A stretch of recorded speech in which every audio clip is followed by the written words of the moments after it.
posséder la nationalité congolaise d'origine, être âgé de 30 ans au moins, jouir de la plénitude de ses droits civils et politiques, ne pas se trouver dans un cas d'exclusion prévu par la loi électorale. Où on est attrapé Jean-Pierre Bemba. Oh, même si aucun conseil de sécurité. Bah, tout le monde va dire, Tata Etienne Tshisekedi Nan, Tata Félix Tshisekedi Nan. Bah, oui, vous savez que Etienne Tshisekedi va Molumba.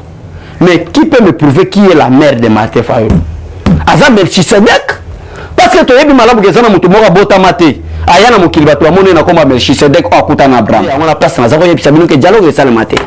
Dialogue, il y a Martin Fayulu Bazoluka, a changé en terme comme cohésion nationale. Dialogue, réforme institution, Azoluka dialogue. Or que Martin Fayulu attend la constitution. Battant la constitution, nous sommes en recensement. Et recensement, on a un article 70. Bonjour, Balandino, ya basango ya Congo, bandeko so basepelaka na mwana mboka Trésor Lumbu na kati ya basango ya Congo. Merci na babone nyoso bazalaka fidèle ya ko commenter bomoni que depuis na salle émission lobby eza na basango ya Congo eza na Yeba TV même na yoka base na sala gite je quoi bozomona retour na zo ina ndako lisu mutu ezobeta mais par rapport à la situation politique parce que polémique est commis. Ya mwana avant lobby na ko sala gouvernement sortir gouvernement parce que si tout va bien, peut-être d'ici le lobby déjà samedi président de la République au gouvernement parce que ma camion c'est ça presque fin. Mais ça les kamumo que tout misabi sonabino. Les kamumo que tout misabi sonabino eza élection en 2023. Ndé yangwana lelo na titre na biso to ça la analyse constitutionnelle. Na memi constitution chaque vendredi boye ba malamu chaque vendredi na sango ya Congo to banda ko ya ko sala émission moko ya droit. Émission constitutionnelle. Le quoi toujours qu'il y a une élection, terme na biso de to partager na bino parce que comme il y a pas polémique. Et comme il va on dit quoi attaquer Trésor Lumbu. Oh Trésor Lumbu a fini Moïse Katumbi a sa nationalité douteuse. Oh Trésor Lumbu a fini Martin Fayulu que Martin Fayulu a sa nationalité douteuse à sa sénégalais. Batindi kutuna ba journaliste na bango tina njili. Heureusement ou soit malheureusement na évité na rolo banini bande kwa sanga Kongo balinga ko ba vidéo musu te ba tiamele na lancer vidéo na bomoni batu ba kena njili ba bosa ni na numéro na adresse andako baba ko ba zaki na njili soki na numéro 41 alors lelo na ye et polémique musu zo salema na ndenge to lobi ke basango kuna pe ba lobi ke élection il faut qu'en 2023 loi électorale et lobi nini qui peut être président de la République démocratique du Congo? Quelles sont les conditions que la Constitution pousse à, la Constitution donne à tous les citoyens congolais d'être candidats de la République démocratique du Congo? Analyse, tu vois, les labino, tu vois, Kabila politique sortir au gouvernement, Moïse Katumbi Saliboy, Kabila Saliboy, le long a clôturé de Sénat et comme il fait émission à chaque vendredi, je crois de côté à lundi, je crois boss la biso libanda moka à lundi, je crois de Corancé à lundi que chaque jeudi na koyaka ata mission politique yindi na koyaka na constitution to sololi to banda article 1 article 2 et le binini ti to aussi sa constitution pour segena moni ezala ba politicien minene ezala batu ba peuple congolais belé batanga ba loi te ba sala ba débat moko ka loyenge ba sala makambo botika kaka sala mais que dit la loi fondamentale, que dit la constitution pour les citoyens congolais, Moutoua Komi Alinga comme président de la République. Il y a un bon na titre, les 4 grandes conditions constitutionnelles pour être candidat président de la République. Des alliés Moko, Yabama Kamboyo, Toso Anabinolelo. Sans plus tarder, les alliés basés dans l'article 70 de la Constitution. J'ai la Constitution à main. Bon, mona, République démocratique du Congo, présidence de la République, Constitution. Voilà. J'ai la Constitution à main, article 70 de la Constitution de la République démocratique du Congo par rapport à Thème Nabiso. Nul ne peut, ça c'est l'article 70. Il y a une mission Nabiso à l'élu, parce que Makamusu, à un moment donné, tu le makamba politique, tu le quittes au lobby, tu le quittes au saliboye, tu le quittes au lobby boye, mais pour Bafinga Biso Petro, Bachola Biso Petro, Martin Fayulu Wanazolela, n'a pas journaliste, mais c'est Sorio Moses. Oh Moïse Katumbi ye wana azolela nde ya wale no ko kata kona bato ba fingi biso bo finga biso o tala wana kutu mwana mama martete o tala boy lelo na ko qui peut être congolais tala vidéo bango batindi kuna vidéo ozo sala base na ba réseaux sociaux o nani sénégalais Keita Diang aza mwana njili abotama na 1956 peuple congolais mais peuple congolais bolanda bato yo ya IDPST baza batama boma bafinga biso balolenge nyonso yango na lelo tozo bimisela bino ba article awa nazana ko bimisango po te bomona nini makambo ko salema na mboka na biso selon vie à Martin Fayulu wana to lobina na Martin Fayulu Martin Fayulu est un homme politique de la République démocratique du Congo. Il a été candidat à l'élection présidentielle de 2018. Il fut désigné candidat commun de la coalition Lamuka. Date et lieu de naissance, le 21 novembre 1956. Wana aja Martin Fayulu. Balobi abotami wapi abotami na njili. Mais poser ma papa bazala qui question parce que le lot aux articles 70 et la recette à peine en décoration à titre malgré ça les 4 grandes de conditions pour être candidat président de la République na recette à rancer à entre parenthèses l'article 70 de la Constitution parce que na mona baté belé ba comme mona que débat biso to sala débat balo yenge wana vie à Martin Fayulu ba pesi balobi abotami c'est un homme politique na habité mbula ni na banda politique na habité abanda makamango nini abotami date et lieu de naissance le 21 novembre 1956 donc 64 ans à Kinshasa épouse Esther Ndengwe Fayulu voilà bino mo boyoki na ba kombo ndenge nini ezopesama mais conformément à l'article 70 de la Constitution na 56 place balobi Martin Fayulu abotamate nde yango wana akenda place balobi ke Martin Fayulu abotama na njili or que na 56 njili ezalaki te na 56 njili ezalaka te mais awa identité na ye balobi ke abotama un certain 21 novembre 1956 mais à partir du 21 novembre 1956 njili ezalaki te nde yango wana memeli bino article 70 de la Constitution avant total la PV ya Moïse Katumbi parce que batebele bazo mona basakana na biso ba moni biso ke tozaboni balobi ke Moïse Katumbi Tchapo né le 28 décembre 1964 à Kashobwe au sein de l'ethnie Bemba. Est-ce qu'il est Bemba? Nde yango na article 70 ukata makambo est un riche homme d'affaires. Babenge est un riche homme d'affaires et un homme politique abandi politique je crois na 2008 à 2010 et un homme politique un homme d'affaires et un homme politique de la République démocratique du Congo. Il est président de la plateforme électorale Ensemble pour le changement. Date et lieu de naissance le 28 décembre 1964, âgé 56 ans. Si vous trouvez clôturer na Fatih Béton, Félix Béton, Félix Antoine, Tshisekedi Tshilombo, allez, pour tout le monde qui makambo biso to lobaka, pour mon ke ezali makambo ya ba jeté. Eza makambo to sakaba ngote. Eza makambo vraiment solo to solo là. Voilà, ya moté ya Félix Tshisekedi bima tout en article 72 de la Constitution pour to bimisa bato yo baza bandeko ba congolais. Article 72. Nul ne peut être candidat à l'élection président de la République s'il ne remplit les conditions ci-après. Nul, par rapport à titre Nabiso, tu as vu les 4 grandes décisions, les 4 grandes conditions pour être président de la République. Même pas ensemble de critères et zalaka.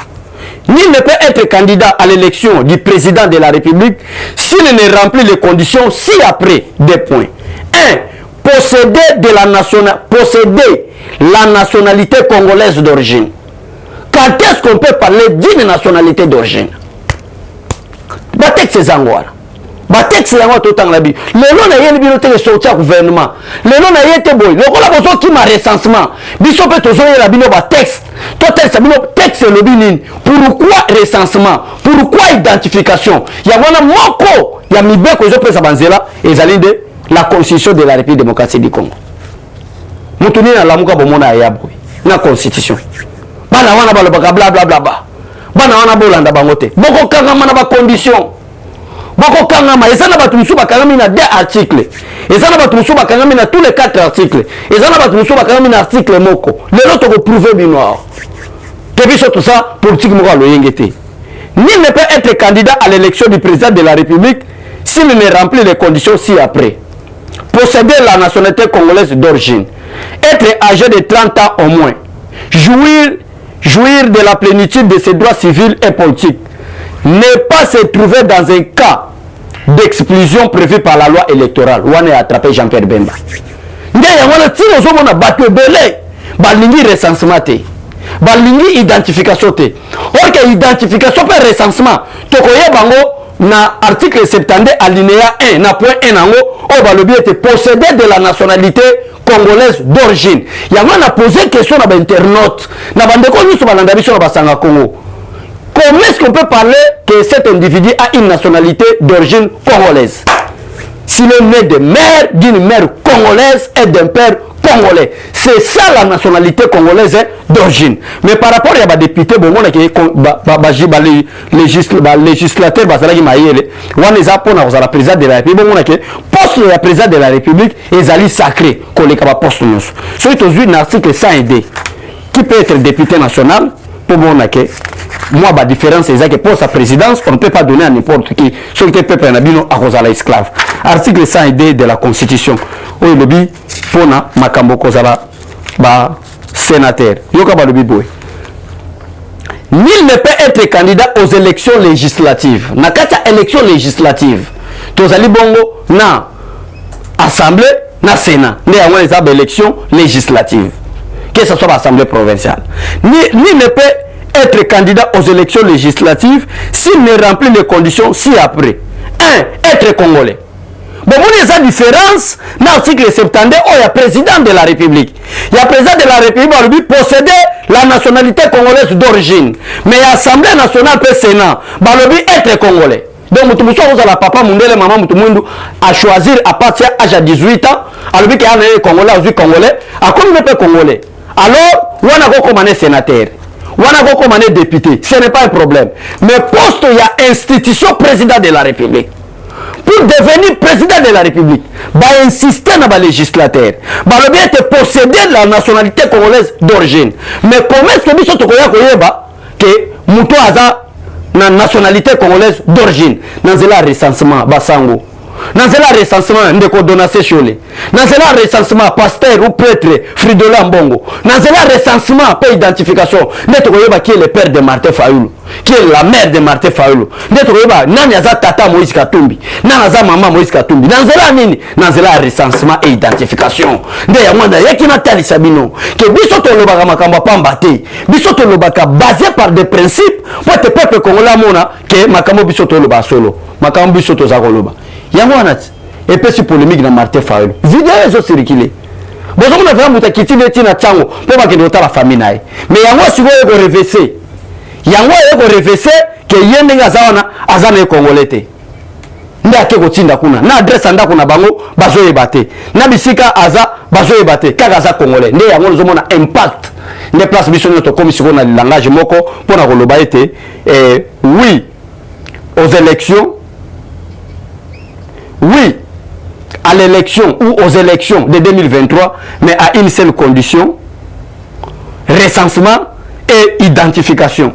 De Yangwana, place Bisso, Toko, Salama Kamuna Bisso. Tout ça, c'est le bateau, Baloubarami pour la président Félix Tshisekedi. Félix Tshisekedi né le 13 juin 1963 à Léopoldville, l'actuelle ville de Kinshasa. C'est un homme d'État congolais. Président de la République démocratique du Congo depuis janvier 2019. Il est élu le 9 février 2020, premier vice-président de l'Union africaine pour 2020 et président pour 2021.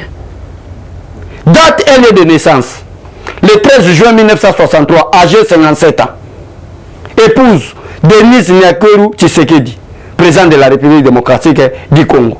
Un homme d'État, un homme politique, un homme d'affaires. Maman Ayebani, moi na liberté résidentielle, Yamwe Bimi. Papa ne Tshisekedi wa Mulumba. Oyo même so kena conseil de sécurité. Ba tout le bino ba bi tata Etienne Tshisekedi nan, tata Félix Tshisekedi nan. Ba oyo bisabino que Etienne Tshisekedi wa Mulumba. Mais qui peut me prouver qui est la mère de Martin Fayoulou? Aza Melchisedek. Parce que to yebi malabu gezana mutu moko bota mate. Ayana mokili bato amone na komba Melchisedek o akuta na Abraham. Est-ce que Melchisedek wana? Eza Moïse Katumbi? Est-ce que Melchisedek, Ezali, Martin Fayoulou ou Bazaba Tata ba maman? Tel que je suis là. J'ai un père, j'ai une mère. Ma mère c'est Ikwetina Abena Clotilde. Mon père c'est Lumbu Gordien. Né à Kikwit, ville de Kikwit dans la province de Bandundu. Territoire du Diofa. Village Inchouem. C'est ça impact et recensement. C'est ça impact et identification. D'ailleurs, on a les 4 grandes conditions pour être président de la République. Déjà, quand la première condition, posséder la nationalité congolaise, et Bouki Moïse Katumbi, et Bouki Martin Fayoulou. nde yangwana bake koluka ba flatter ba prêtre à lokuta ba prêtre basala la politique peut-être ba yebisa bango bo attaquer Félix Tshisekedi akende na recensement te akende na identification te tokende l'élection ka bongo toko yeba posséder la nationalité congolaise ezali impact ndeko mema biso na identification peut-être tokende liboso et le ressource Egolia Jean-Pierre Bemba ezali à ne pas se trouver dans un cas d'exclusion prévu par la loi électorale, c'est-à-dire la personne qui n'a jamais été condamnée. Ok, Jean-Pierre Bemba a été condamné wapi dans ce pays. Il ne peut pas diriger la République. Casier judiciaire et baby. D'ailleurs, on le zomona, bani ko kendera ordre dispersé. Basango bazoni bangona ange bususu, Martin Fayulu akena ange bususu, ozo senga cohésion nationale. Na kata cohésion nationale bazo senga nini? Bazo senga ne dialogue. Mais loko nini si bomona ga Martin Fayulu talaka botala ba analyse na ye. Si bomona Martin Fayulu lukaka moyen dialogue salema. Alukaka moyen réforme salema parce que dans le dialogue na ba politicien tout est possible. Quelques exemples pour bomona ke biso to kenda raté. Pe dialogue na mboka oyo ko salema kate. Dialogue na mboka ko salema kate pouvoir peuple congolais a joué déjà na niveau d'élection. Tu as besoin d'être président de la République.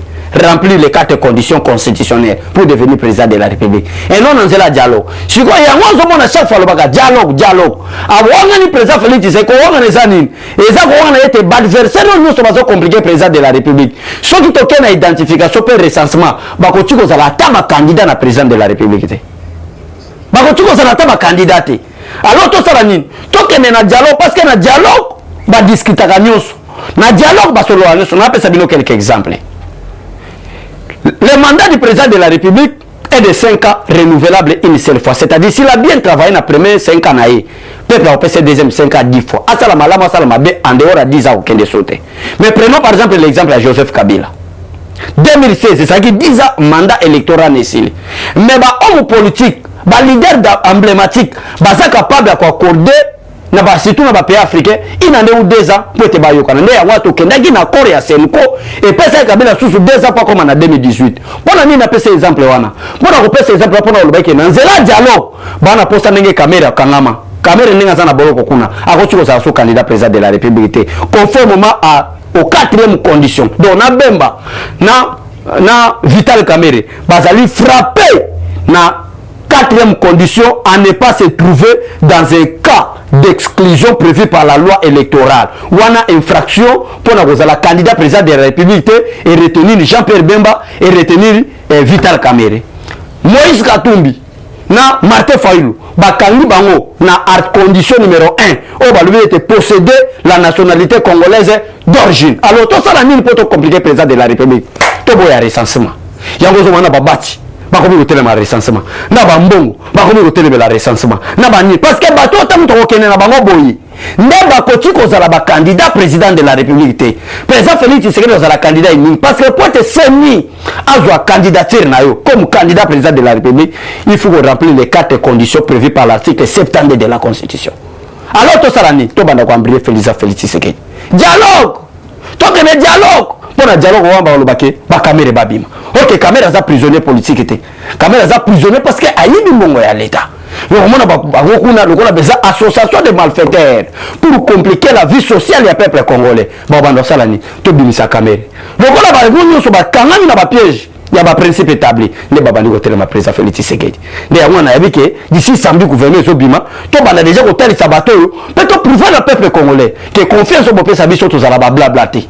To ba makamba solo. Il est yango na biso nyoso lelo. To so la ba partenaire ba promettre biso ko tchaba basi ba banderole ko tambola partout na bande ko gili ko véhiculer ba message oui aux élections. Mais recensement et identification est obligatoire conformément à l'article 72 alinéa 1 ou point 1 qui dispose posséder la nationalité congolaise d'origine pour être président de la République. Mais il y a maintenant chité. Pourquoi on a un dialogue au Salema Soute pour le dialogue de Salema? On a chité dans la wana. On a chité pourquoi on a l'objet Martin Fayulu a matakita dialogue au Salema te to sala sous dialogue te parce que makamunyo so déjà to traité yango. De yango na ye na ta sabino ke makambo biso to lobaka ezalaka ba jeté. Dialogue asuka to sala ki yango le 17 décembre 2002. na kati ya dialogue asuka tosalaki na 17-2002 ezali totanga on a exposé des motifs de la constitution du 18 février 2006. Depuis son indépendance, le 30 juin 1960, la République démocratique du Congo est confrontée à des crises politiques récurrentes dont l'une des causes fondamentales est la contestation de la légitimité des institutions et de leurs animateurs. Cette contestation a pris un relief particulier avec les guerres qui ont déchiré les pays de 1996 à 2003. En vue de mettre fin à cette crise chronique de légitimité et de donner au pays toutes les chances de se reconstruire, les délégués de la classe politique et de la société civile, forces vives de la nation, réunis en dialogue intercongolais, ont convenu dans l'accord global et inclusif signé à Pretoria en Afrique du Sud le 17 décembre 2002 de mettre en place un nouvel ordre politique fondé sur une nouvelle constitution démocratique sur base de laquelle les peuples congolais puissent choisir souverainement des élections libres, pluralistes, démocratiques, transparentes et crédibles. Ndé on la place dans la que dialogue est maté. Dialogue ya ba Martin Fall bazoluka a changé en terme comme cohésion nationale. Dialogue, réforme institution, azoluka dialogue. Or que Martin Fall attend la constitution té. Batanga la constitution té, nous on a besoin d'un recensement. Et recensement on a outil kotangira bino article 70. Baza frappé par tous les candidats président de la République, ndé on a besoin banga wana. Alors, na tangere bino peut exposer des motifs parce que balobi était tokosala dialogue té. Muto azana posa aza président de la République, dialogue est là depuis le 17 décembre 2002, tant que on a signé un accord global et inclusif, on a fait sa constitution pour que le pouvoir et l'on a belligérant et comme on a peuple congolais et peuple congolais a fait sa candidat au yalingi dans la élection. Mais pour être un candidat et dans la élection, il faut remplir 4 conditions données par l'article 70 de la condition de la constitution. Au revoir, bye bye, merci et à demain. Eshima, votre magazine qui bat au rythme de l'actualité. Une réponse à vos besoins en information, un éclairage dans divers domaines. Impartial, documenté, instructif. Eshima au cœur de l'info. Retrouvez la nouvelle édition. Exclusivité. Estache Mouandi, ministre d'État, ministre des Ressources hydrauliques, relève le défi de la libéralisation du secteur de l'électricité. Des actions concrètes. Cap sur la libéralisation de l'électricité. Installation des mandataires ARE et Anser. Fonds Mwinda qui permettra de fournir de l'énergie électrique propre à 15 millions des Congolais. Signature contrat B-Box. Plusieurs protocoles d'accord signés dans le cadre de la mise en application de la loi sur l'électricité. Les avancées enregistrées dans les secteurs des ressources hydrauliques et électricité grâce à la vision du ministre d'État Estache Mouandi représentent un acquis indispensable qui balise le chemin vers l'effectivité de l'amélioration du taux de desserte en eau potable et en électricité. Focus. Payer l'impôt est un devoir civique. Le directeur général de la DGI, Barnabé Mwakadi, sensibilise les assujettis. Dossier Eshima, les épidémies les plus dévastatrices de l'histoire. Nation, le ministre d'État Ribens Mikindo met en valeur les blocs pétroliers et gaziers de la RDC afin de transformer les potentialités en hydrocarbures en véritable richesse. Élection 2023, le compte à rebours de la Senco. À lire également les portraits de Kelly Kounté, journaliste chevronné. Économie, budget 2021, moins ambitieux, plus réaliste. Culture, les tabous de l'inceste. Retrouvez l'intégralité du magazine Eshima dans les kiosques. Eshima Magazine, un nouveau standard d'information.